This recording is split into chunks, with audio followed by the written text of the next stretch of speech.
Nobody wants to fund you if you have 3-year balance with the CRA. Make sure your paperwork is in order. You want to have your financials, your bank statements are nice and organized and clean.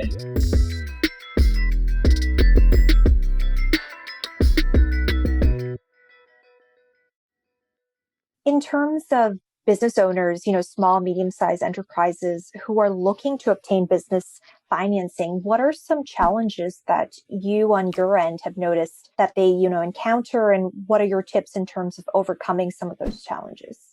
Okay, so there's a few challenges. Again, it depends a lot on where in the business cycle the given business is, right? Some are going to be more mature businesses and they're looking for growth. Some are more in a startup phase. I would say anybody that has a long-standing relationship with their bank, your business for 3 to 5 years or more, really work on that relationship, build up credit. It might take time. Banks don't like going too big, start off, get a business credit card, just start building that relationship with your bank. They say the best time to raise capital is when you don't need it. So really, business owners should be thinking about that, about capital. One of our big selling points is same-day funding, but that usually is, you should probably have some funding lined up or at least a relationship. And if it's not with a bank, it can be with a funder, it can be with someone like us. You know what I mean? We have businesses that we started off with when they were startups and they were just getting going, and you might have funded them $5,000 or $7,000 in the beginning. And today we're financing them a couple $100,000 a month or, every few months. And that's because the business relationship grew, right? As they grew, we grew with them. So that's something you want to know. Even if you don't plan on taking the money, maybe open a line of credit. Just focus on getting the credit up with various lenders or lending facilities or funders, or however you see your business kind of moving forward in terms of the cash flow or cash requirement basis. Another thing, you want to have your documents in order. Make sure you're up to date on your taxes.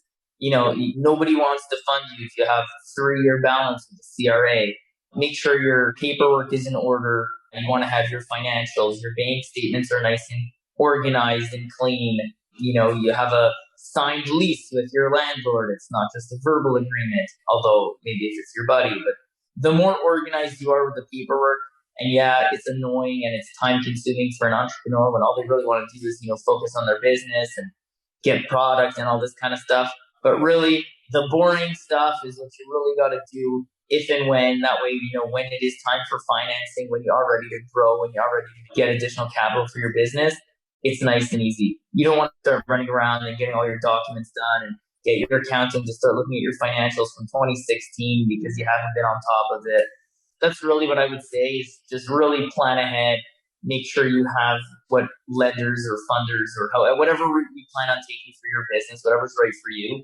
Make sure you're set up for it in advance. Make sure you know what they might need and make sure you're credit worthy and you've already started building that relationship with them. If you can, the earlier the better.